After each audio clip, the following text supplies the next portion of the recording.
Vedanta-Swami Iti Namini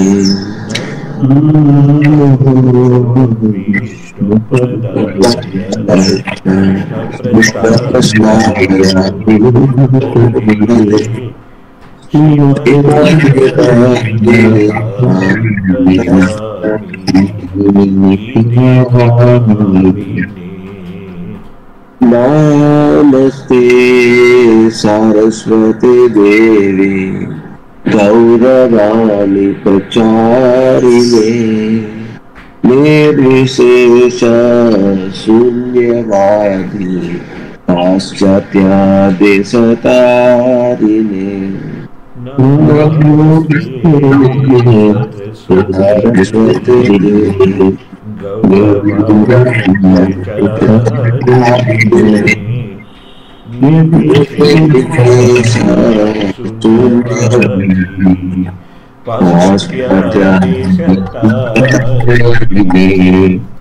Jaya Sri Krishna Chaitanya Prabhu Nityananda Shri Advaita Gadadhar Srivasadi Gaur Bhakta Vrinda Jaya Shri Krishna Chaitanya Prabhu Shri Advaita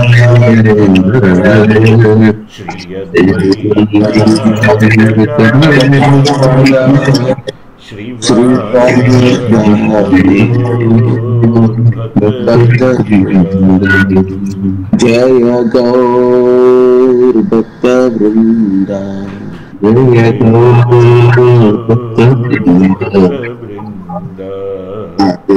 Hare Krishna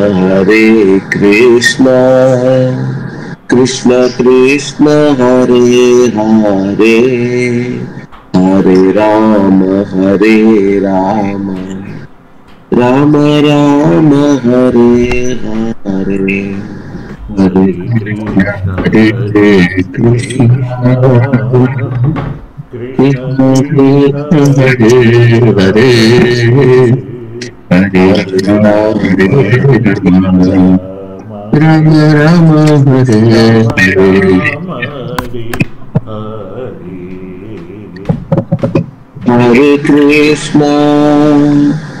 Hare Krishna Krishna Krishna Hare Hare Hare Rama Rama Rama Hare Hare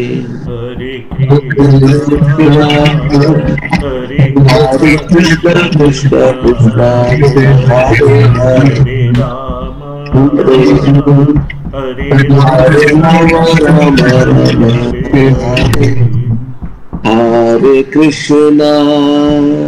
Hare Krishna Krishna Krishna Hare Hare Hare Rama Rama Rama Hare Hare Hare Krishna Krishna Krishna Hare Hare Hare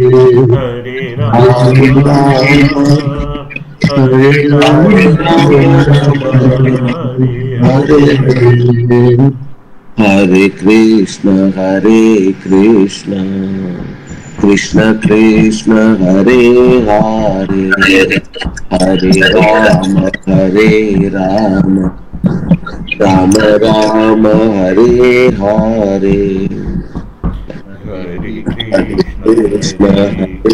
Krishna Krishna Krishna Hare Hare Rama Hare Rama Rama Hare Hare Govinda Jaya Jaya Gopala Jaya Jaya Govinda Jaya Jaya Gopala Jaya Jaya Radha Ramana Hari Govinda Jaya Jaya Radha Ramana Hari Govinda Jaya Jaya जय जगन्नाथ जय जगन्नाथ जय जगन्नाथ स्वामी जय जगन्नाथ जय जगन्नाथ जय जगन्नाथ जय जय जगन्नाथ स्वामी जय जगन्नाथ जगन्नाथ जय जगन्नाथ स्वामी जय जगन्नाथ जय जगन्नाथ स्वामी जय जगन्नाथ जय जय जगन्नाथ स्वामी जय जगन्नाथ जय जगन्नाथ जगन्नाथ स्वामी स्वामी जय जय जगन्नाथ जगन्नाथ जय जय बलदेवा जय सुभद्रा जय बलदेवा जय सुभद्रा जय बलदेवा जय सुभद्रा जय बलदेवा जय सुभद्रा जगन्नाथ स्वामी नयन पथगामी भव तुम्हें जगन्नाथ स्वामी नयन पथगामी नयन पथगामी भवातु मे जय कृष्ण बलराम जय कृष्ण बलराम कृष्ण बलराम जय कृष्ण बलराम जय कृष्ण बलराम जय कृष्ण बलराम कृष्ण बलराम जय कृष्ण बलराम जय राधा श्याम सुंदर राधा श्याम सुंदर राधा श्याम सुंदर श्री राधे जय राधा श्याम सुंदर राधा श्याम सुंदर राधा श्याम सुंदर श्री राधे जय राधा मदन मोहन राधा मदन मोहन राधा मदन मोहन श्री राधे जय राधा मदन मदन मोहन मोहन राधा मदन मोहन राधा मदन मदन मोहन श्री राधे जय राधा वल्लभ राधा वल्लभ राधा वल्लभ श्री राधे जय राधा वल्लभ राधा वल्लभ राधा वल्लभ श्री राधे जय राधा कालचंद्री राधा कालचंद्री राधा कालचंद्री श्री राधे जय राधा कालचंदी राधा कालचंदी राधा कालचंदी श्री राधे जय पंचतत्व जय पंचतत्व पंचतत्व जय पंचतत्व जय पंचतत्व जय पंचतत्व पंचतत्व जय पंचतत्व जय गौरनिताय गौरनिताय गौरनिताय जय गौरनिताय जय गौरानिताय जय गौरानिताय गौरानिताय जय गौरानिताय जय जय प्रभुपाद प्रभुपाद प्रभुपाद जय जय प्रभुपाद जय जय प्रभुपाद प्रभुपाद प्रभुपाद जय जय प्रभुपाद निताय गौर हरि बोल हरि बोल हरि बोल निताय गौर हरि बोल निताय गौर हरि बोल हरि बोल हरि बोल निताय गौर हरि बोल निताय गौर सीतानाथ प्रेमानंदी हरि हरि बोल जय ओम विष्णुपाद परमहंस परिव्राजक आचार्य अष्टोत्तर शतश्री श्रीमद हिज डिवाइन ग्रेस दाभय चरणारविंद भक्ति वेदांत स्वामी श्रील प्रभुपाद की जय जगत गुरु श्रील प्रभुपाद की जय मताचार्य श्रील प्रभुपाद की जय। अनंत कोटि वैष्णव वृंद की जय। नामाचार्य श्रील हरिदास ठाकुर की जय। प्रिय सद्गुरु श्री कृष्ण चैतन्य प्रभु नित्यानंद श्री अद्वैत गदाधर श्रीवासादि गौर भक्त वृंद की जय। श्री यमुनमयी की जय। श्रीमती देव तुलसीदेव महारानी की जय। सामवेद भक्त वृंद की जय। हरि राम संकीर्तन की जय। हरे कृष्ण महामंत्र की जय। devotees Hare Krishna, the assembled devotees Hare Krishna, all glorious assembled devotees Hare Krishna, all glorious Sri Guru Gauranga, glorious Srila Prabhupada, Srila Prabhupada ki jai. Hare Krishna Prabhu, Dandavat Pranam, all glorious Srila Prabhupada ki jai. So ఈరోజు class start చేసే ముందర మీకు నేను ఆ స్వామివారి మంత్రాలన్నీ నేను పలుకుతున్నప్పుడు ఏమైనా ఇప్పటిదాకా డిస్కస్ చేసిన వాటిలో డౌట్స్ ఉంటే వాటిని ముందర డిస్కస్ చేసి నెక్స్ట్ ఫేజ్ ఆఫ్ టాపిక్ పెడదాం, లేదంటే నెక్స్ట్ ఫేజ్ టాపిక్కి మూవ్ అయిపోదాం. అది ఓం నమో భగవతే వాసుదేవాయ. ఓం నమో భగవతే వాసుదేవాయ. ఓం నమో భగవతే వాసుదేవాయ. ఓం నమో భగవతే వాసుదేవాయ. ఓం నమో భగవతే వాసుదేవాయ. ఓం నమో భగవతే వాసుదేవాయ. ఓం అజ్ఞానతిమిరాంధస్య జ్ఞానాజ్ఞానశ్లాఘయ చక్షురున్మిళితం येन తస్మై శ్రీగురవే నమః. श्रीचैतन्यमनोभीष्टं स्थापितं येन भूतले स्वयं रूपकदा मह्यं ददाति स्वापदान्तिकं नमावों विष्णुपदाय कृष्णप्रस्थाय भूतले श्रीमते भक्तिवेदान्त स्वामिनिति नामिने नमस्ते सरस्वती देवे गौरवाणी प्रचारिणे निर्विशेष शून्यवादी पाश्चात्य देशधारिणे नमो महावदन्याय कृष्ण प्रेम प्रदायते कृष्णाय कृष्ण चैतन्य नामिने गौरत्वीसे नमः. नमो ब्रह्मण्य देवाय गो ब्राह्मण हिताय च जगद्हिताय कृष्णाय गोविंदाय नमो नमः. जय श्री कृष्ण चैतन्य प्रभु नित्यानंद श्री अद्वैत गदाधर श्रीवासादि गौर भक्त वृंद. हरे कृष्ण कृष्ण कृष्ण हरे हरे, हरे राम राम राम हरे हरे.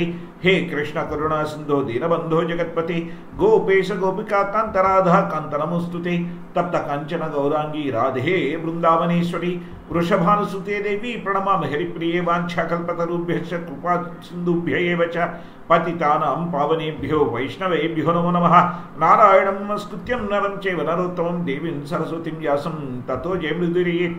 मूकं करोतु वाचालं पङ्गुं लङ्घयते गिरिं यत्कृपातमहं वन्दे श्रीगुरुं दीनतारिणं परमानन्दमाधवं श्रीचैतन्य ईश्वरं वन्देऽहं श्रीगुरो श्रीयुतपदकमलं श्रीगुरून् वैष्णवांश्च श्रीलोकभुवं सागरजातं सागण रघुनाथान्वितं तं सजीवं साद्वैतं सावधूतं परिजनसहितं श्रीकृष्ण चैतन्यदेवं श्री श्रीराधा कृष्णपदान् सागररहितां श्रीविशाखान्वितांश्च.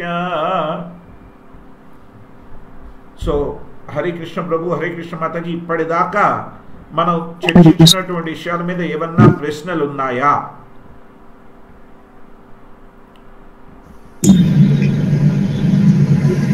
హరే కృష్ణ ప్రభు, ధన్యవాదాలు ప్రభుజీ. ప్రభు అందరికీ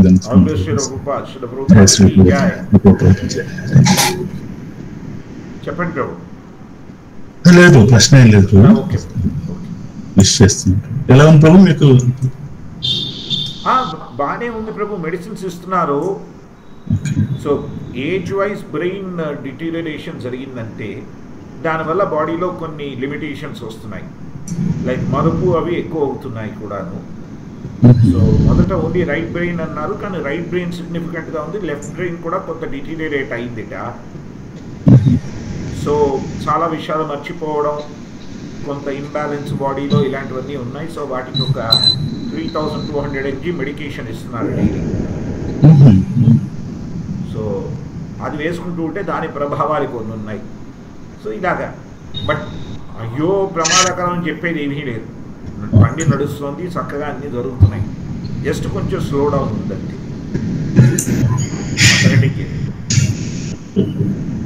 కేర్ తీసుకోవాల్సింది కదా, కేర్ తీసుకోవాలి. కేర్ ఏం లేదు ప్రభు, నిద్రపోవడం, తిండి తినడం, మాత్రలు వేసుకోవడం, ఇంతే. ఇంతకంటే కేర్ ఏం లేదు. కేవలం ఆ శరీరాన్ని చూసుకోవడం తప్పితే అంతకంటే కేర్ ఇంకోటి ఎందుకంటే సరే ఇదొక ఫేస్, దీన్ని కూడా చూడాలి, చేస్తాం. మనం పోయినసారి చూశారంటే ఎలాగైతే స్వామివారి విశ్వరూపంలో 4 వర్ణాలు 4 ఆశ్రమాలు కూడా అనేక స్థానాలలో ఉన్నారు అనేటువంటి విషయాన్ని మనం చర్చించుకున్నాం. ఇది అందరికీ గుర్తుంది కదా. పాదాలు, తొడలు, తల, ఛాతి. హరే కృష్ణ. వీటి కారణాలు ఏమిటి అంటే మీరు చూశారంటే ఒక్కొక్కడికి ఒక్కొక్క రకమైనటువంటి వారి గుణాలను బట్టి కర్మలు ఉన్నాయి. చాతుర్వర్ణ్యం మయా సృష్టం గుణ కర్మ విభాగశః అంటున్నారు స్వామివారు. 4 వర్ణాలు, ఈ బ్రాహ్మణ క్షత్రియ వైశ్య శూద్ర వర్ణాలు కానీ, ఈ బ్రహ్మచారి గృహస్థ వనప్రస్థ సన్యాస ఆశ్రమాలు కానీ వాళ్ళ యొక్క గుణాలు కర్మలను బట్టి విభజన స్వామివారే చేశారు. ఇది జన్మతః చేసింది కాదు, గుణకర్మతః చేసింది. అందుకని మీరు చూశారంటే బ్రాహ్మణుల గురించి అంటే నిజంగా ఎవరైతే బ్రహ్మజ్ఞానాన్ని తెలిసినటువంటి వారు ఉన్నారో వారే బ్రాహ్మణులు. బ్రాహ్మణుడు అంటే జన్మతః వచ్చినవాడు కాదు, జన్మతః వచ్చినవాడు బ్రహ్మ బంధువు మాత్రమే. పుట్టుకతో వచ్చింది బ్రహ్మ బంధుత్వం మాత్రమే. వాడు బీరికేడి బారద అయితే వాడు బీబీబీ గాడే. బ్రాహ్మణ పుట్టుకు పుట్టి బారికేడి బీరు తాగే టైప్ గాడే. వాడు బ్రాహ్మణుడు కాడు. బ్రహ్మజ్ఞానం గురించి తెలుసుకొని ఆ బ్రహ్మజ్ఞానం గురించి నేర్పించేటువంటి వాడే బ్రాహ్మణుడు. దీనికి మనకు భగవద్గీతలో స్వామివారు బ్రాహ్మణులు అనడానికి కావలసిన గుణగణాలు ఏం చెప్పారో చూడండి.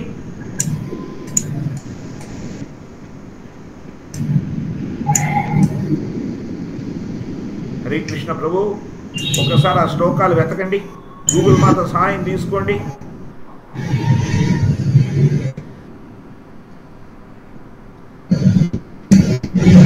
కర్మ కర్మ స్వభావజం అని టైప్ చేయండి.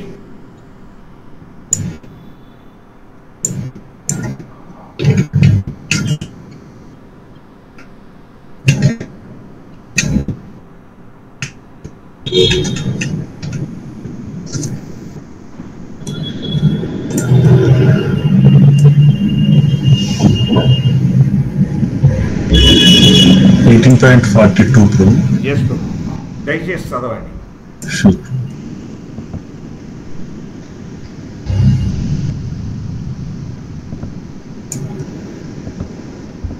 ఇది ఎందుకు మనకు ముఖ్యం అంటే ఇక్కడ చెప్పబడిందంతా కూడా మనకి పూర్తిగా భగవద్ వచన ఆధారంగానే ఉంది. శమోదమస్తపఃశౌచం క్షాంతిరార్జవం ఏవచ జ్ఞానం విజ్ఞానం ఆస్తిక్యం బ్రహ్మ కర్మ స్వభావజం. శాంతి ఇంద్రియ నిగ్రహము, తపస్సు, శుచి, సహనము, నిజాయితీ, జ్ఞానము విజ్ఞానము ఆస్తిక్యము అను సహజ గుణ లక్షణములచే బ్రాహ్మణులు కర్మ చేయుదురు. బ్రాహ్మణుడి కర్మ వేటి మీద ఆధారపడి ఉంది? మొట్టమొదటి చూడండి, శాంతి. శాంతి ఎక్కడి నుంచి వస్తుందని స్వామివారు చెప్తున్నారు. భోక్తారం యజ్ఞతపస్వం సర్వలోక మహేశ్వరం సుహృదం, ఆ శ్లోకంలో చెప్తున్నారు. సుహృదం సర్వభూతానాం జ్ఞాత్వా మాం శాంతి మృచ్చతి. మొట్టమొదటిది ఆ శాంతి ఉండాలి. అంటే స్వామివారి గురించినటువంటి పూర్తి తత్వజ్ఞానం కలిగి ఉండాలి. రైట్. తర్వాత కావలసింది ఏమిటి చెప్పండి? దమః అంటే ఇంద్రియ నిగ్రహం, అంటే స్థితప్రజ్ఞత్వం కావాలి.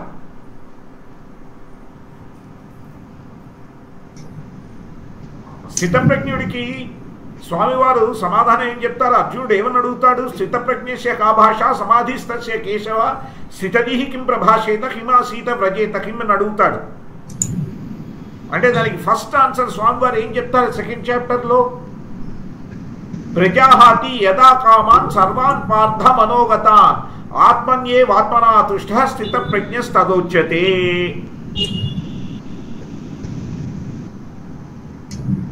ఎవడైతే మనస్సు ద్వారా వచ్చేటువంటి కోరికలన్నింటినీ దాటుకుంటాడో, సర్వాన్ పార్థ మనోగతాన్ ఆత్మన్యేవాత్మనా తుష్టః, కేవలం ఆత్మను ఆత్మయందే, మనస్సును ఆత్మ సాక్షాత్కార విజ్ఞానమందే పూర్తిగా నియమిస్తాడో, అంటే తపస్సు, పవిత్రత, సహనశక్తి. చూస్తున్నారా?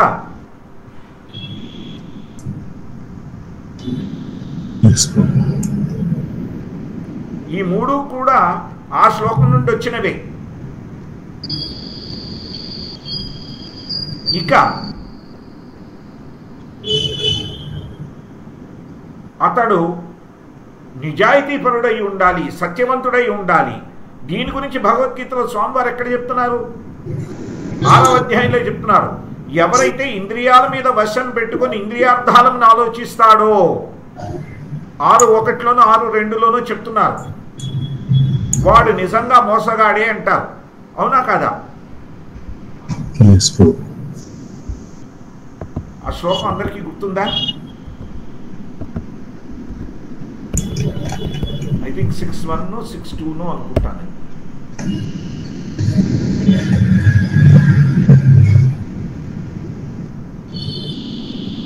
యోగి కాజాలుడు అని చెప్తారు. ఎం సన్యాసమితి ప్రాహుర్యోగం తం విద్ది పాండవ నన్యాస సంకల్పో యోగి భవతి కర్షణ. లాస్ట్లో వాంఛన విడువ అనేదే ఎవడును యోగి కాజాలడు. అవును, కాజాలడు, యోగి కాజాలడు. ఆ తర్వాత ఎక్కడో చోట ఎవడైతే ఇంద్రియాలని వశం చేసి యోగారూఢుడు గురించి చెప్తున్నారు. యోగారూఢుడు ఫస్ట్ శ్లోకంలో కూడా కర్మం నిర్వర్తించకపోయేవాడు యోగి కాలేడు, విహిత కర్మం నిర్వర్తించిన వాడు యోగి కాలేడు. ప్రభు యోగి కాలేడు అని చెప్తూనే ఎవడైతే ఇంద్రియాలను నిగ్రహించి ఉంటాడో అని ఒక శ్లోకం ఉంది. అది ఏ శ్లోకం నాకు తక్కువ గుర్తు రావట్లా.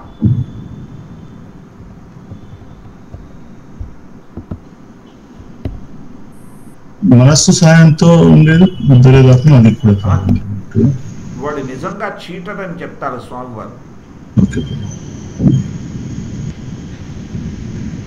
ఒక్క నిమిషం. 6th చాప్టర్ ప్రభు, 6th ప్రభు, అన్డౌటెడ్లీ 6th. శ్లోకం టక్కున గుర్తు రావట్లేదు.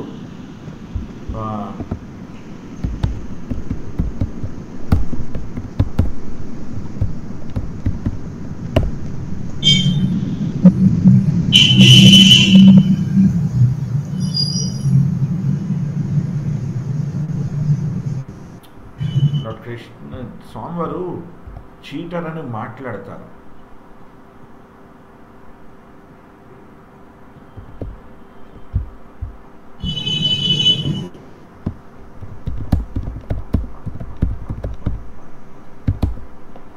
Control senses but meditates on sense objects. That's the translation. Pretender.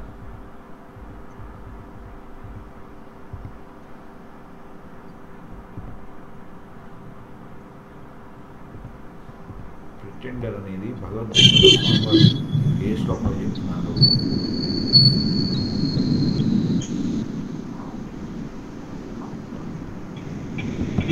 Course తెలుసుకుందాం. ప్రభుపాద్ గారు కోట్ చేస్తారు.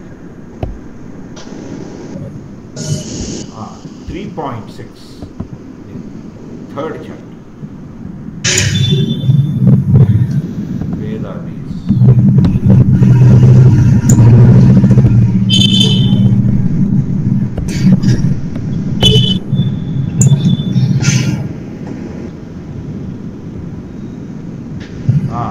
कर्मेन्द्रियाणि संयम्य य आस्ते मनसा स्मरान् इंद्रियार्थान् विमूढात्मा मिथ्याचार स उच्यते.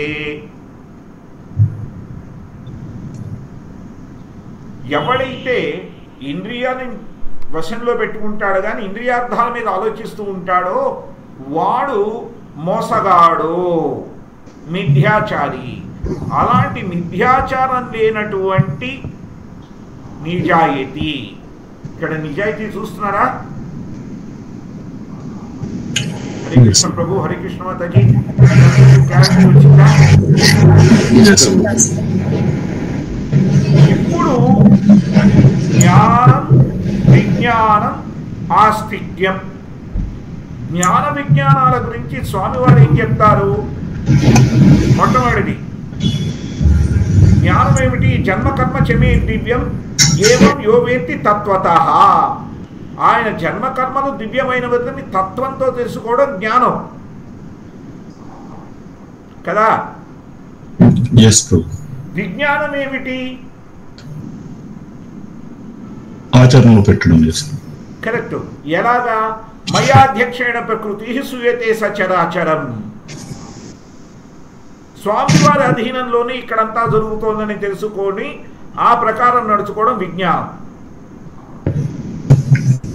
అందుకనే దైవీ హేషాగుణమై మమ మాయా దోత్యయ మాం ఏవ ప్రపద్యంతే మాయాం ఏతాం తరంతితే. అవునా? సో కాబట్టి స్వామివారి శరణాగతికి వెళ్ళడం. మరి శరణాగతికి వెళ్ళినప్పుడు ఎలాంటి ఆచరణలు చేయాలి? దానిలోనే ఆస్తిక్యం. ఆస్తిక్యం అంటే ఏమిటి? శాస్త్ర విధి ప్రకారం చేయగలగడము. ఆ శాస్త్ర విధిని కాదని చేస్తే, ఇష్టం వచ్చినట్టు నాకు తోచింది నేను చేస్తానని చేస్తే ఏం జరుగుతుంది? యహ శాస్త్ర విధి ఉత్సృజ్య. ఆ శ్లోకం ఏమిటి చూడండి.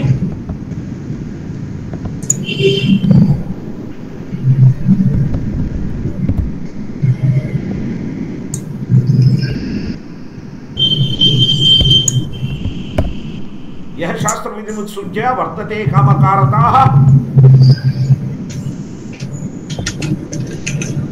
न स सिद्धिं अवाप्नोति न सुखं न परां गतिं. ఎవడైతే శాస్త్రంలో చెప్పబడిన నియమాలను కర్మలను వదిలేసి వాడికి ఇష్టం వచ్చినట్టు చేసుకుంటూ వెళతాడో, ఈ జ్ఞానం విజ్ఞానం ఉన్నా కూడా పరిపక్వత గాని, సుఖం గాని, సంతోషం గాని, లేదంటే మోక్ష స్థితి గాని రాదు. హరే కృష్ణ ప్రభు, హరే కృష్ణ మాతాజీ.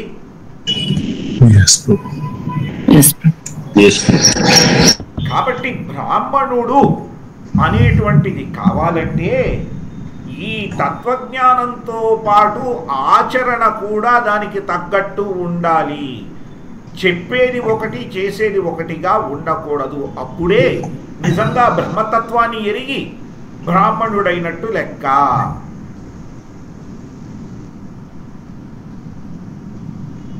దీనికి అనుమానం రావచ్చు. వ్యాపార రీత్యా ఒక రకంగా ప్రవర్తించాల్సి ఉంటుంది కదా, కానీ భగవత్ సాధన రీత్యా ఎలాగా అంటే వ్యాపార రీత్యా అది వ్యవహారం, అదొక పాత్ర మాత్రమే. భగవత్ సేవలో మట్టుకు అది పాత్ర కాదు, మన నిజస్థితి. హరే కృష్ణ. ఇది కాన్స్టిట్యూషనల్ పొజిషన్కి అప్లికబిలిటీ. చూస్తున్నారా?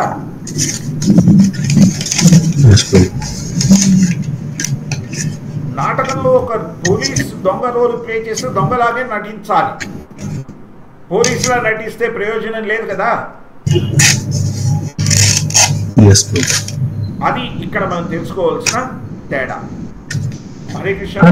వాటికి కొన్ని పరిమితులు ఉండాలి కదా. అప్పుడు అలాగని చెప్పేసి పాత్ర పోషిస్తున్నాం అని చెప్పేసి ఎలాగా నా బిజినెస్ ఇది అని చేయకూడని బిజినెస్ కూడా చేస్తే అది ఎలా అర్థం చేసుకోవాలి? అది తప్పు. చెయ్యదగ్గ వ్యాపారమే చెయ్యాలి, చెయ్యవలసిన విధానంలోనే చెయ్యాలి. ఇప్పుడు ఉదాహరణ చెప్పాలంటే government permitted tax savings mechanism ఉందనుకోండి. దాని కింద క్లెయిమ్స్ పెట్టుకోగలిగితే పెట్టుకోవచ్చు. Internet cost, equipment cost, assets depreciation, ఇవన్నీ చేసుకుని ట్యాక్సులు తగ్గించుకుంటే తప్పు లేదు. అదే బ్లాక్ మనీలో డీల్ చేస్తున్నాడు అనుకోండి, భగవద్భక్తి చేస్తూ అది చేయడం వల్ల తప్పు తప్పితే సరికాదు కదా. అంటే ఇప్పుడు ఒక ఎగ్జాంపుల్ రియల్ ఎస్టేట్ బిజినెస్ ఉందనుకో, ఎక్కడో ఇన్వెస్ట్ చేసాం ఎప్పుడో ఒకసారి, బాగా పెరిగిపోయింది. సో గవర్నమెంట్ వాల్యూ ప్రకారం రిజిస్ట్రేషన్ జరుగుతుంది, అమౌంట్ అంతవరకే చూపించడం జరుగుతుంది. బట్ మిగతా అమౌంట్ అంతా కూడా బ్లాక్ మనీ రూపంలో వస్తుంది. అప్పుడు అది ఎలా అర్థం చేసుకోవాలి ప్రభు? అది మోసం కిందకే లెక్క. థియరీ ప్రకారం చూశారంటే మోసం కిందకే లెక్క. బట్ ఇది కలియుగం, ఈ వాస్తవాన్ని ఎవడూ కాదనలేడు. దానికి పాప నిష్కృతి ప్రాయశ్చిత్తాలు తప్పవు.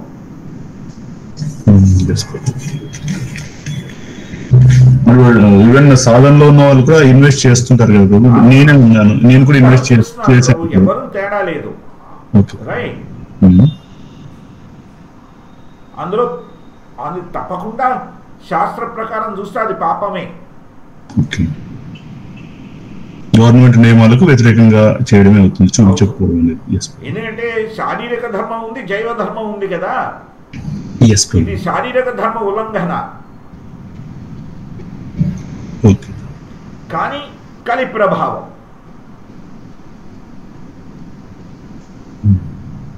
ఆ కలి ప్రభావంలో అందుకనే మనం పూర్తిగా విశుద్ధంగా ఉండలేకపోతాం. అశుభ్రత మనని కొంత పట్టుకుంటుంది. చూస్తున్నారా? ఇది తప్పని పరిస్థితి. ఇది ఎలాగంటే ఇప్పుడు మనం కారు వేసుకునే గుడికి వెడతాం. ఇప్పుడు మనం ఎన్ని క్రిమికీటకాలను చంపుకుంటూ పెడుతున్నాం. దాన్ని ఆపగలమా? ఆపలేము. కలి ప్రభావంలో కొన్ని నడుస్తున్నాయి. కానీ శాస్త్రార్థాన్ని తీసుకుంటే మాత్రం అది తప్పే. రైట్ ప్రభు? ప్రైమరీ ప్రిన్సిపల్ ప్రకారం అయితే తప్పు, వ్యవస్థలు అలా కొనసాగుతుంది, ఇంకా నడుస్తూ ఉంటుంది. ఇంకా నడుస్తోంది. దానికి మనకి తగు ప్రాయశ్చిత్తాలు ఉంటాయి. ఏదో అలా వచ్చిన డబ్బుని స్వామివారి సేవలో వినియోగించి కొంత దాన్ని పవిత్రం చేసుకోవడం. రైట్ ప్రభు? ఇది వాస్తవం. ఇది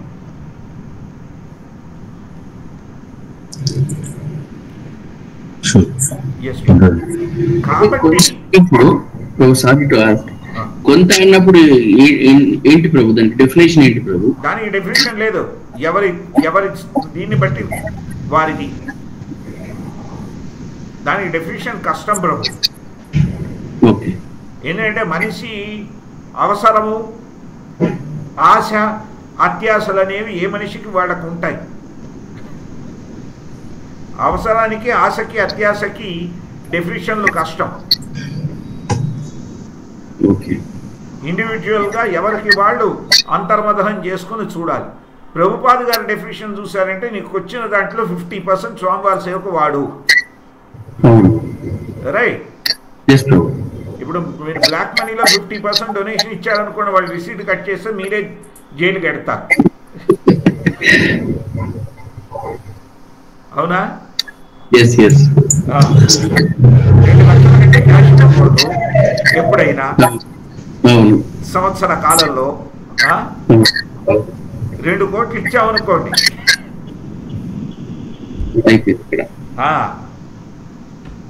మన కోటు మారిపోతుంది, ఒంటి మీద కోటు మారిపోతుంది, జైలు డ్రెస్ అవుతుంది. ఈవెన్ గవర్నమెంట్ ట్యాక్స్ రూపంలో కట్టిన గవర్నమెంట్ కూడా అంత మిస్యూజ్ చేస్తుంది కదా ప్రభు. ఇంకా అది దాస్య స్వభావం. దాన్ని మనం ఏం చేయలేము. ఇవన్నీ ఏం చేయలేము. రైట్? చూస్తున్నారా? మిస్యూజ్, యూజ్ వీటి గురించి మాట్లాడుతూ పెడితే ఇది అంతు లేదు ప్రభు. రైట్? ఇది కలి ప్రభావం. ఇప్పుడు లదాఖ్ లో జరుగుతుందో చూస్తున్నారు కదా. నిన్న మొన్నటి దాకా ఆయన మహానుభావుడు. వారం రోజుల క్రితం నుండి ఆయన దేశద్రోహి. ఎవరు రెచ్చగొడితే దేశద్రోహి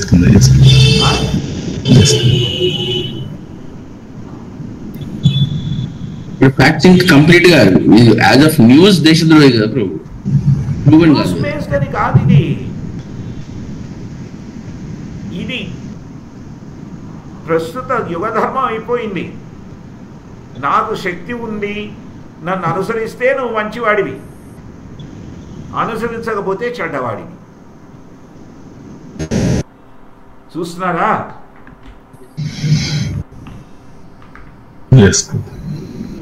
రీత్యా ముడుపులు ఇవ్వడం, ముడుపులు తీసుకోవడం అన్ని ఎవ్రీథింగ్ విల్ కవర్, రైట్ ప్రభు? ముడుపులు ఇవ్వడం, ముడుపులు తీసుకోవడం కాదు ప్రభు. ఈ కేసులో ఏంటంటే శక్తిమంతుడిని పొగిడినంత వరకు ఏం చేసినా సరిపోయింది. ఎదిరించంగానే దేశద్రోహం వచ్చేసింది. చూస్తున్నారా?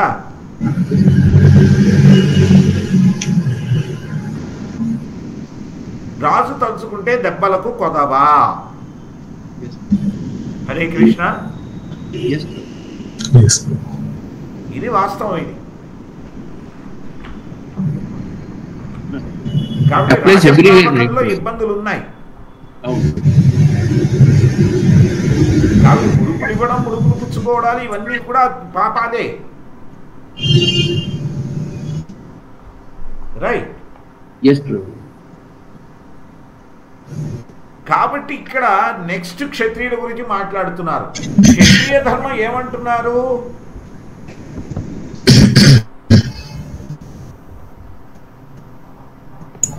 రామకృష్ణ ప్రభు చదువుతారా?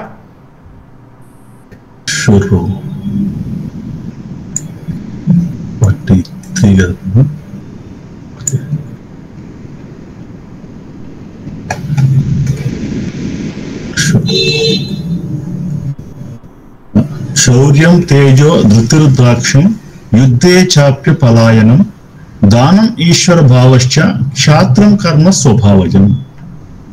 శౌర్యము, శక్తి, దృఢ నిశ్చయము, దక్షత, యుద్ధమున ధైర్యము, ఔదార్యము, నాయకత్వము అనేవి క్షత్రియులకు సహజ కర్మ స్వభావములు. సో క్షత్రియులు అంటే పరిపాలన చేసేటువంటి వాళ్ళకి ఏమేమి ఉంటాయిట? శౌర్యం, దానితో పాటు శక్తి, దానితో పాటు నిశ్చయం, దానితో పాటు దక్షత అంటే నేర్పరితనం, శౌర్యము, ధైర్యము, కొంత దానగుణం, దానితో పాటు ఈశ్వర భావం, నేనే అన్నిటికీ అధిపతిని. ఎప్పుడైతే ఈశ్వర భావం ఉందో అవతల వాడి దగ్గర నుండి ఏం కావాలి? మనకి దాస్యం కావాలి. అవునా కదా? అది జరగనప్పుడు రాజు తలుచుకుంటే దెబ్బలకు కొదవా. ఇందాక మనం డిస్కస్ చేసినట్టుగా. చూస్తున్నారా?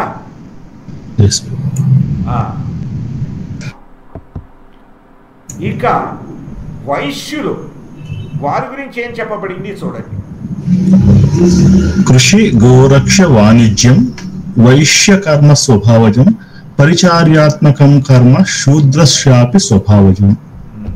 వ్యవసాయము, గోరక్షణము, వాణిజ్యములు వైశ్యులకు సహజ స్వభావ కర్మములు కాగా, శారీరక శ్రమ మరియు ఇతరులను సేవించుట అనేవి శూద్రులకు సహజ కర్మలు. కరెక్ట్. ఇప్పుడు చూసారంటే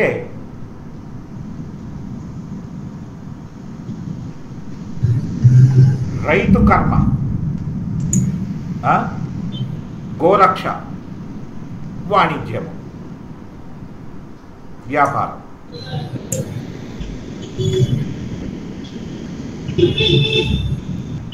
ఈ వ్యాపారం చేయడం, ఈ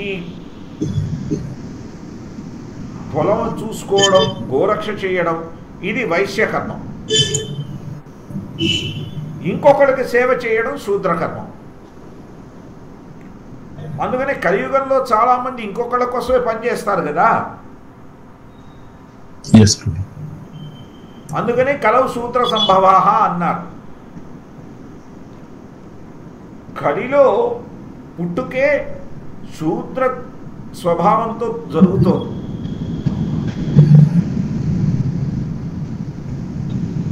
ఏదైనా పుట్టంగానే ఎంతమంది ఇళ్లల్లో వీడు రేపు గొప్ప రాజు అవుతాడు, వ్యాపారవేత్త అవుతాడని ఆలోచిస్తారు. ఉద్యోగం మంచి తెచ్చుకోవాలి వీళ్ళు అనుకుంటారు. అవునా కదా? ఎస్ ప్రభు. అది గంట కూలి. ఒక కూలివాడిని ఇంటికి పిలిపిస్తే గంట కూలి ఇవ్వచ్చు, ఇది నెల కూలి అంతే. ఎస్ ప్రభు. అది గంట కూలి, ఇది నెల కూలి అంతే, తేడా లేదు రెండింటికి.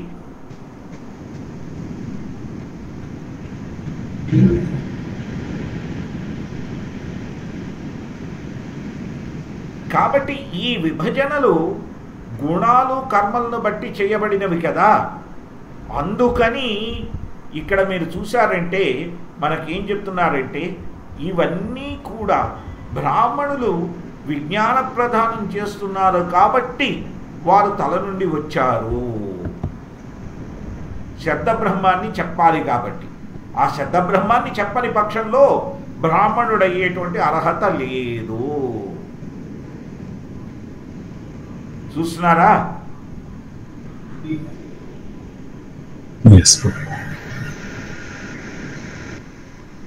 అందుకని ఇక్కడ ప్రభుపాద గారు 1868, 69 శ్లోకాల్ని కోట్ చేస్తున్నారు చూడండి. అది చాలా ఇంపార్టెంట్ ఇక్కడ.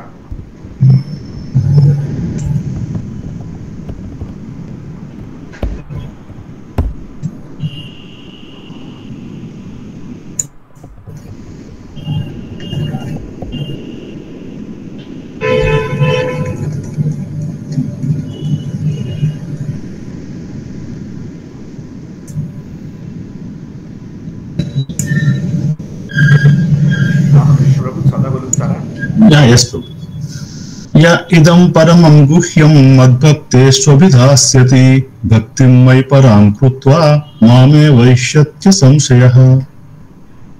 ఈ పరమమైన రహస్యమును భక్తులకు వివరించువానికి శుద్ధ భక్తియుక్త సేవ నిశ్చయముగా లభించును. చివరకు అతడు నన్ను తిరిగి చేరుకును. చూసారా? 69లో ఏమంటున్నారో చూడండి. 69లో నచ తస్మాన్ మనుష్యేషు కశ్చిన్మే ప్రియకృత్తమః భవితా నచ మే తస్మాదన్యః ప్రియతరో భువి. అతని కంటేను మిక్కిలి ప్రియమైన సేవకుడు నాకు ఈ ప్రపంచంలో లేడు. అతనికి మించి అధిక ప్రియమైన వ్యక్తి మరొక్కడు ఉండకూడదు. ఇప్పుడు ప్రతి ఆదివారం మిమ్మల్ని అందరినీ లాక్కొచ్చి ఇది చేస్తున్నామంటే కారణం ఇదే. ఇంకా ఏం చేసినా చేయకపోయినా ఇది చేయగలిగితే చాలు.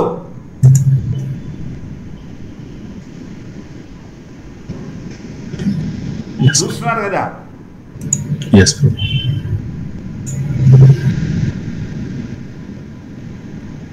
అయితే క్షత్రియుడు కేవలం పాలన కాకుండా ధర్మం కూడా చూపించాలి. మనకి ఆ వీర విక్రమపురి విష్ణుపురి అయినటువంటి నీళ్ళ గుర్తుందా అందరికీ?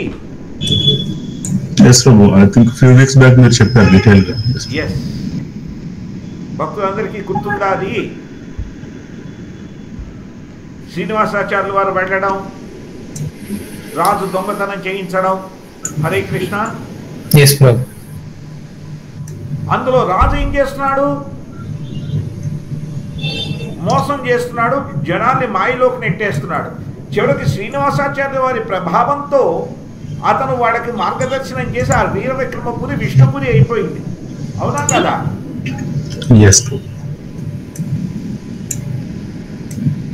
అందుకనే పరీక్షిత్ చక్రవర్తి చూశారంటే కలితో యుద్ధానికి కూడా సిద్ధమయ్యారు. రైట్?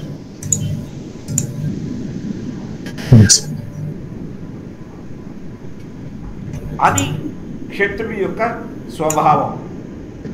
సరే, ఇంకా పంటలు పండించడం, వాణిజ్యం, వ్యాపారం, 10 మందికి ఇది చేయడం, వైశ్యులు చేయాలి.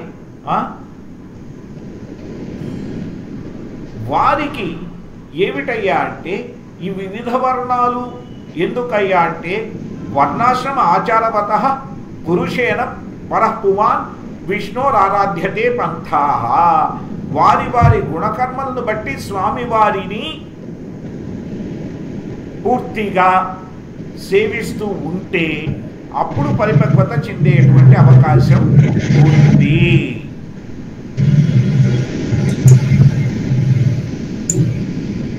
అలాంటి సంబంధం లేకపోతే ఏమవుతుంది? ఒక వర్ణం లేదు, ఒక ఆశ్రమం లేదు.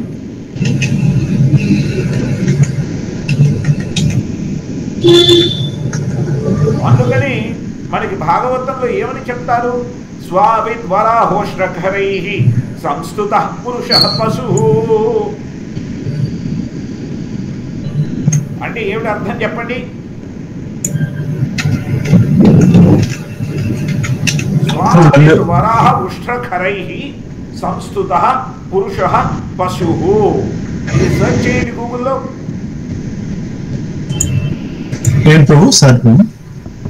భాగవతంలో ఈ శ్లోకం చెప్తున్నారు ప్రభు.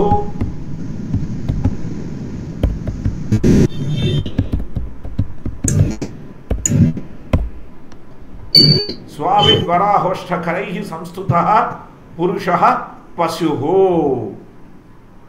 శ్రీమద్ భాగవతం చూడండి 2:3-19.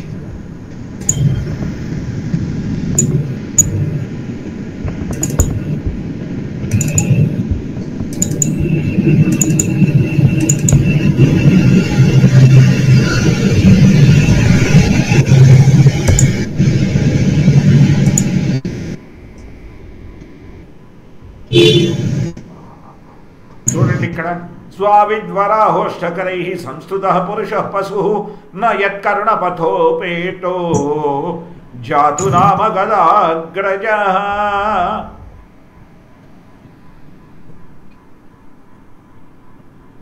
ఎవరైతే కుక్కలు, పందులు, ఒంటెలు, గాడిదలు లాగా బ్రతికేస్తున్నారో అటువంటి వారినే పొగుడుతూ పెడతారు. వాళ్ళు ఎప్పుడూ కూడా గదాగ్రజుడు అంటే అనేక రకాలైనటువంటి దుష్ట శక్తుల నుండి మనకి విముక్తిని ప్రసాదించేటువంటి ఆ స్వామివారి గురించి ఎప్పుడూ కూడా ఆలోచించరు. చూస్తున్నారా?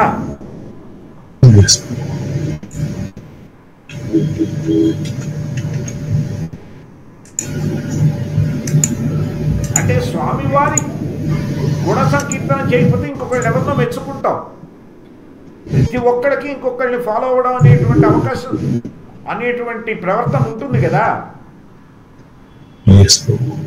ఫలానా వ్యక్తి నాకు స్ఫూర్తిదాయకం, మార్గదర్శకుడు అని కదులుతూ ఉంటాం కదా. స్వామివారు మార్గదర్శకులు కానంత వరకు ఈ కుక్కలు, ఒంటెలు, గాడిదలు, పందులు ఇలాంటి మార్గదర్శకత్వం తీసుకున్నట్టే లెక్క అని శ్రీమద్ భాగవతం చెప్తోంది. చూస్తున్నారా ఎంత ఖచ్చితమైన విషయాన్ని మనకి చెప్తోందో. మార్గదర్శకత్వం కూడా ఎవరి దగ్గర నుండి తీసుకోవాలిటండి? ఎవరైతే కృష్ణ భక్తి పరాయణులో వారి దగ్గర నుండే తీసుకోవాలి.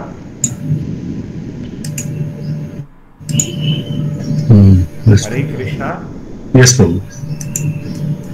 అప్పుడు ఒక ప్రశ్న వస్తుంది, ఏమండి నేను బిజినెస్ చేస్తూ ఉంటే నేను ఛాంబర్ ఆఫ్ కామర్స్లో ఎవరి దగ్గరైనా తీసుకోవాలి కానీ నేను ఒక భక్తుడి దగ్గరికి వెడితే నాకే వస్తుందని. అంటే అది డొమైన్ ఫీల్డ్ సంబంధించి ఆ ఫీల్డ్ వాళ్ళ దగ్గర తీసుకోవాలి. ఆ ఫీల్డ్కు సంబంధించినంత వరకే తీసుకోవాలి కానీ వాడు చేస్తున్న ప్రతిదాన్ని మనం ఆచరించకూడదు. ప్రొఫెషనల్ గానే తీసుకోవాలంత వరకే కానీ దీంట్లోకి తీసుకురాకూడదు. ఎగ్జాక్ట్లీ.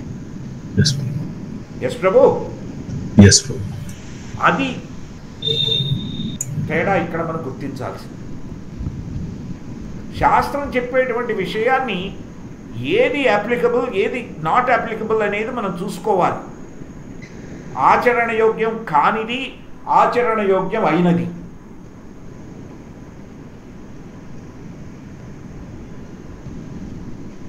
శాస్త్రంలో చెప్పేటువంటివన్నీ కూడా ఆచరణ యోగ్యమే, కానీ దాన్ని భౌతికంగా చేస్తున్నప్పుడు మన ఆచరణ ఎలా ఉండాలి అంటే కాస్తంత వితరణతో విచక్షణతో ఉండాలి. ఇది ఎలాగయ్యా అంటే ఏకాదశి ఉపవాసం గురించి చెప్తూ ఎవరికైనా అనారోగ్యం ఉంటే చేస్తావా లేదంటే నువ్వు భక్తుడు కావు అన్నావు అనుకోండి,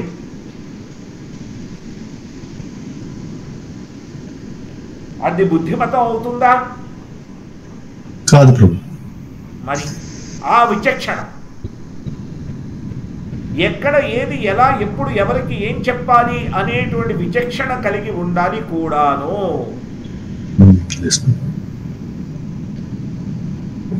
అది కూడా శాస్త్రంలో చెప్పుకోండి కదా ప్రభు, వృద్ధులకి అనారోగ్యులకి చిన్నపిల్లలు అది పాటించకపోతే అది ఏకాదశి వ్రతాన్ని భంగపరిచినట్టు కాదు అనేది కూడా. Correct correct. ఎస్ ప్రభు. ఎస్. కాబట్టి ఈ తేడాని గుర్తించగలగాలి. ఎందుకంటే జీవాత్మలందరినీ పోషించేటువంటి వాడు స్వామివారి భర్త. ఆయన భర్తృ భర్త అనేటువంటి శబ్దానికి అర్థం భరించువాడు. ఆయన భరిస్తున్నారు కదా. ఉపద్రష్టుడై హనుమంతుడై పరమాత్మగా ఉండి తను చెప్పినటువంటి మంచి ఉపదేశాన్ని కూడా వినని వాళ్ళకి కూడా సరే నువ్వు నా ఆజ్ఞను ధిక్కరించినట్టు కాకూడదని పర్మిషన్ ఇస్తున్నారు. చూసారా? హరే కృష్ణ. ఆయన భరిస్తున్నారు కదా వాళ్ళ ప్రవర్తనని. భావగ్రాహి జనార్దనుడై వారి భావాన్ని గ్రహించి వారు తన పట్ల అపరాధం చేస్తున్నట్టు కాకుండా సరినే కానీ నువ్వు మాట వినే పరిస్థితుల్లో లేవు, నీకు చెప్పవలసింది నీ అంతరాత్మగా నేను అంతర్వాణిగా నీకు చెప్పాను, నువ్వు వినిపించుకోవట్లేదు, బుద్ధి కర్మానుసారిణి అని చెప్పి నువ్వు చేసేది చెయ్యిరా నాయన, నువ్వు నన్ను అవజ్ఞ చేసినట్టుగా నా మాట వినని పాపం నీకు దక్కకుండా నేను నీకు పర్మిషన్ ఇస్తున్నాను అని ఉపద్రష్ట హనుమంతగా ఉన్నా, సాక్షిగా అనుమతినిచ్చేవాడిగా ఉన్నా కూడా ఈ రకంగా తన కారుణ్యాన్ని చూపిస్తున్నారు. చూసారా? నిజమైన భర్త తత్వం అది. అంతెందుకు ఆయన దగ్గర ఉండవలసిన మనం ఆయన్ని కాదనుకొని ఇక్కడికి వస్తే ఇక్కడ బ్రతకడానికి కావలసినటువంటి భౌతికమైన వనరుల్ని ఈ ప్రకృతిని తన ప్రకృతిని బాహ్య ప్రకృతిని చేసి మనకు వనరులను ఇస్తున్నారు. చూసారా? ఇంతకంటే కారుణ్య స్వభావం ఇంకొకటి ఉందా?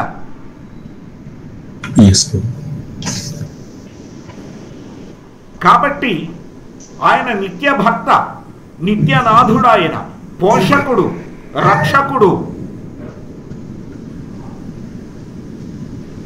హితుడు, సన్నిహితుడు, సఖుడు.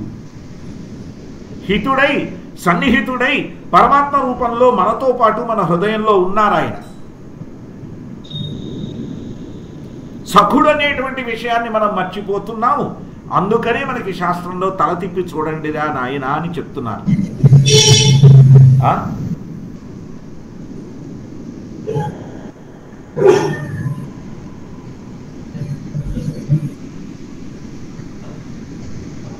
కాబట్టి నారద పంచరత్నంలో ఏం చెప్తున్నారో అవి మాత్రం చర్చించుకొని ఈరోజు అధ్యయనాన్ని ఆపుదాం.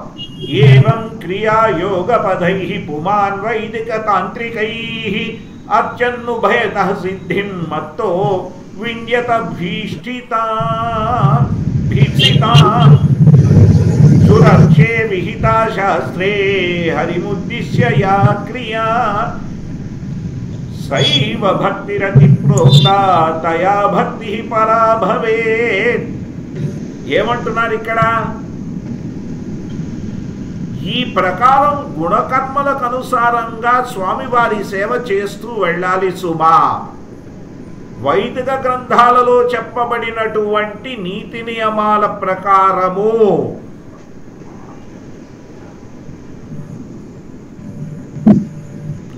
ఆ స్వామివారి ఆరాధన చెయ్యాలి. వారికి ప్రీతి కలిగించేటువంటిగా మన ప్రవర్తన ఉండాలి. ఒక ప్రామాణిక ఆచార్యుని యొక్క మార్గదర్శకత్వంలో ఇవి చెయ్యాలి అని నారద పాంచరాత్రంలో నారదముని స్వయంగా మనకు చెప్తున్నారు. అంటే ఈ వర్ణాశ్రమ ధర్మాన్ని ఆచరించడానికి గురుకృప కూడా కావాలి. అందుకనే మనకి విశ్వనాథ్ చక్రవర్తి ఠాకూర్ చెప్తారు కదా, యస్య ప్రసాదాత్ భగవత్ ప్రసాదో యస్య ప్రసాదం న గతి కుతోపి ధ్యాయం స్తువంతస్య యశస్త్రీ సంధ్యా వందే గురో శ్రీ చరణారవిందం. ఇది ఈరోజు మనకి ఇక్కడ భక్తిరసామృత సింధువులో చెప్పబడుతున్నటువంటి విషయం. ఏమైనా ప్రశ్నలు ఉన్నాయా? ఏమైనా మీరు యాడ్ చేయదలుచుకున్నారా ప్రభు మాతాజీ? చెప్పండి ప్రభు. ఒకటి అంటే మీరు ఛాన్సల్ గైడ్ చేశారు, బట్ అది రిజిస్టర్ ఎందుకు అవడం లేదు తెలియడం లేదు. ముడుపుల బాధ ఒకటి ప్రభు. ఉద్యోగ రీత్యా చేస్తున్నప్పుడు ముడుపులు ఇవ్వకుండా కాలమాన పరిస్థితులలో మనం ఎలా బిహేవ్ చేయాలి అన్నదానికి కొంత గైడెన్స్ ఇవ్వండి ప్రభు. చాలా సింపుల్ ప్రభు. అది వృత్తి ధర్మం చేస్తున్నారు, చేస్తున్నందుకు కొంత పాపభీతి ఉంటుంది. దానికి తగ్గ ప్రాయశ్చిత్తం మీకు తోచింది చేసుకోండి. ఎంతకంటే కలియుగంలో మీరు చేయగలిగింది లేదు. సరే ప్రభు. ఇంకొక question Prabhu. yes Prabhu, got it ప్రభు. దీనికి కలియుగంలో దీన్ని తప్పించుకోవడం అంత సులభం కాదు. yes ప్రభు. yes ప్రభు. పోలీస్ స్టేషన్ లో బోర్డు ఏముంటుంది మనకి? కర్మణ్యవాధికారస్తే మా ఫలీషు కదాచన. సత్యమేవ జయితే కూడా పెడుతుంటారు. సత్యమేవ జయితే. మరి సత్యంలో జరుగుతుందా అంతా పోలీస్ స్టేషన్ లో? ఎఫ్ఐఆర్ ఫైల్ చేయడానికి వెళితే ఎఫ్ఐఆర్ ఫైల్ చేయడం రైట్ అని గవర్నమెంట్ రూలింగ్ ఇచ్చింది, సుప్రీంకోర్టు రూలింగ్ ఇచ్చింది. ఎఫ్ఐఆర్ రావడానికే నానా తంటాలు పడాలి.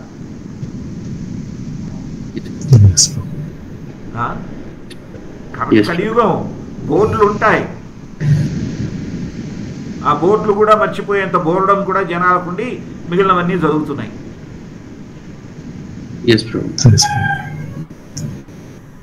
కాబట్టి ఇంత దీని గురించి ఆలోచించకుండా జరగాల్సింది జరిపించేయండి. కొన్ని విషయాల్లో తప్పవి. సరే ప్రభు. ఇంకోటి ప్రభు, ఇప్పుడు మనము మిగతా అంటే వేరే వాళ్ళతో మాట్లాడుతున్నప్పుడు వాళ్ళు వాళ్ళ గురువుల గారి గురించి వాళ్ళ డీటెయిల్స్ గురించి చెప్తూ ఉంటారు. చెప్తున్నప్పుడు మనం క్యాజువల్ గా అడుగుతాము, అంటే ఇబ్బంది పెట్టాల్సిన అవసరం లేకుండా పద్ధతిగానే అడగాల్సింది. ఎవరినైనా గౌరవంతో అడిగినప్పుడు మీ గురువు గారు ఎవరు అని అడిగితే నీకు అవసరం లేదు అనే వ్యక్తిత్వం వచ్చినప్పుడు అప్పుడు ఎలా బిహేవ్ చేయాలి వాళ్ళతో? అంటే వారితో మీకు ఆ గురువు గారు ఎవరు అని అడిగేంత సాన్నిహిత్యం ఉంటే అది వేరు. నీకు అవసరం లేదు అనే మాట వారి దగ్గర నుండి వస్తుందంటే వాడికి మీకు అంత సన్నిహితం లేనట్టే లెక్క కదండి ప్రభు. అలాంటి వారితో ఆ చర్చ ఎందుకు? చర్చించే ప్రసక్తి లేదు ప్రభు. వాళ్ళు చెప్పకుంటే వాళ్ళ ఇష్టం. అడగాల్సినప్పుడు వినయంగానే అడగాలి. చెప్పితే సరే, చెప్పకుండా అంతే వదిలేయండి. సరే, వాళ్ళు ఆ టాపిక్ మనతో డిస్కస్ చేయడానికి సిద్ధంగా లేరు, వదిలేసాయి. ఇంక ఈ టాపిక్ మాట్లాడదు. ఇంకో ప్రశ్న ప్రభు. అంటే తెలుసు చాలాసార్లు రివీల్ చేశారు, బట్ ఎందుకో మనసు తెలుస్తుంది. ఇప్పుడు గాంధీ గారు అహింసతో సత్యంతో పోరాటం చేసి భారతదేశం స్వాతంత్రం తీసుకొచ్చారు. మరి ప్రేమతత్వంలో సత్యం అహింస కూడా చాలా ముఖ్య పాత్రలే కదా ప్రభు ప్రేమతత్వంలో ఉండడానికి. మరి దేశానికి స్వాతంత్రం తీసుకురావడంలో పాత్ర చేసినప్పుడు, ప్రేమతత్వంతో బిహేవ్ చేసినప్పుడు అది భక్తి కిందికి రాలేదు. Yes, agreed. కానీ అది తప్పెందుకు అవుతుంది? ఇప్పుడు తప్పు అంటే ఏ రకంగా అంటున్నారు? ఇప్పుడు భక్తిలో పురోగతి సాధించిన వ్యక్తి అది చేసిన వేస్టే అని చాలా మటుకు ఇస్కాన్లో కోట్ చేస్తూ ఉంటాం కదా మనం రెగ్యులర్ గా. గాంధీ చేసింది కూడా వేస్టే, సరే లాభం లేదు అని అంటారు కదా చాలా మటుకు. ఏ విధంగా అనేది క్వశ్చన్. ఏ విధంగా అంటే వారు భక్తిని ఏ విధంగా అర్థం చేసుకున్నారయ్యా అంటే శారీరక ధర్మం చేసేటువంటి సాధనంగా, కేవలం అహింస సత్యవాదంతోనే అని మాత్రమే అర్థం చేసుకున్నారు. కానీ ఆయన తన భక్తిని ఆచరించిన తన చుట్టూ ఉండే వాళ్ళకి ఆ భక్తి మార్గాన్ని బోధించగలిగాడా ఆయన? లేదు లేదు ప్రభు. అది అక్కడ ఫెయిల్యూర్. భక్తిలో వేరే వాళ్ళకి భగవంతుడిని ఇవ్వగలగాలి. ఈవెన్ భక్తి సిద్ధాంత సరస్వతి కుమార్ కలిసినంత వరకు ప్రభుపాల వారు కూడా అలాగే అనుకుంటారు, గాంధీ మహాత్మ చేసింది రైట్ అనేది.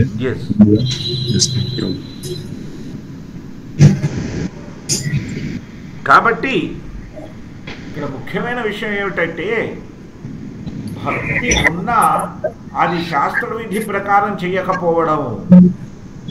ఇందాక చర్చించాం కదా, యహ శాస్త్ర విధి ముత్సృజ్య. అది చూస్తున్నారా? నా సుఖం నా శాంతిం నా పరాం గతిం. ఎస్ ప్రభు.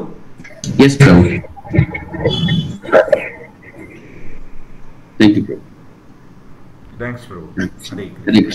ఇంకేమైనా ప్రశ్నలు ఉన్నాయా ప్రభు మాతాజీ? లేదు ఇంకేమైనా పాయింట్స్? సరే, లేకపోతే ఒక క్వశ్చన్. చాలా విషయాలు మనం రిపీటెడ్గానే మాట్లాడుకుంటున్నాం ఈ డీటెయిల్లో. మీకు ఇంకేదైనా డిఫరెంట్గా చేయాలని ఉందా? ఈ భక్తి రసామృత సింధు ఈ ఫార్మాట్ మీకు ఓకేనా? ఇదైతే నాకైతే బాగా ఉంది ప్రభు. మిగతా వాళ్ళు షేర్ చేస్తారని చాలా డీటెయిల్ గా చాలా బాగా. అంటే ఇంకా ఏ విధంగా తీసుకెళ్ళచ్చు ప్రభు? మీరే వేరే యాంగిల్ మీకేమైనా థాట్స్ ఉన్నాయని అడుగుతున్నాను. నాకు తెలిసి మీ చెప్పే ఇది ద ఫ్లో ఇస్ గుడ్ ప్రభు. కాకపోతే ఏంటంటే ఇంకో యాంగిల్ ఏంటి అని నాకు తెలియదు. ఇంకో యాంగిల్ అంటే ఏం లేదు ప్రభు. కొంతమంది ఏమంటారంటే, చూడండి మేము ఆ శ్లోకాలు అవి మేము చదివేసుకుంటాము, ఇక్కడ ఉండే సినాప్సిస్ మటుకు ఇస్తూ వెళ్ళండి ఒక్కొక్క పారాగ్రాఫ్ కి అంటారు. కనెక్టివిటీ లేకపోతే అది ఉండదు ప్రభు. షూర్. సో కానివ్వండి, మీది రామకృష్ణ ప్రభుది నాకు సమాధానం దొరికింది. హరికృష్ణ ప్రభు. ప్రభు ఈ ఫార్మాట్ బాగుంది ప్రభుజీ, నాకైతే నచ్చింది. శ్యాము ప్రభు, మీ సంగతి నాకు తెలుసు కనుక మిమ్మల్ని అడగట్లేదు.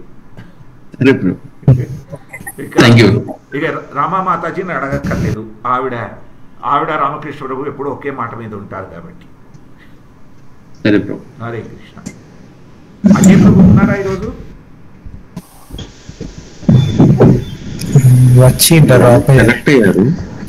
కనెక్టే వెళ్ళిపోయారా? సర్లేండి, ఆయన మళ్ళీ అడుగుతాను. కానీ ఓకే, అయితే ఈ ఫార్మాట్లోనే కంటిన్యూ అవుదాం. ఎందుకంటే ఇంకా పోను పోను మనకి డీటెయిల్లో మీరు చూసారంటే చాలా రిపిటేషన్ వస్తుంది. నెక్స్ట్ నుంచి ఉద్ధవ గీతం గురించి మాట్లాడుతూ ఉంటాం. అక్కడి నుంచి మనం డిస్కషన్ చాలా రిపీటెడ్గా పెడుతుంది. అవన్నీ కూడా మళ్ళీ చూద్దాం, వైభక్తి యోగ్యతల గురించి. హరే కృష్ణ. ఈరోజు అధ్యయనాన్ని ఇక్కడ ఆపుదాం. శ్రీ భక్తి రసామృత సింధుకి జై, శ్రీమద్ భాగవతం కి జై, శ్రీమద్ భగవద్గీత కి జై, శ్రీ ప్రభుపాదికి జై, సీతానాథ ప్రేమానంది. Hari Hari Hare Krishna. Hare Krishna. Hare Hare Krishna. Thank you very much. Thank you very much Prabhuji. Hare Krishna.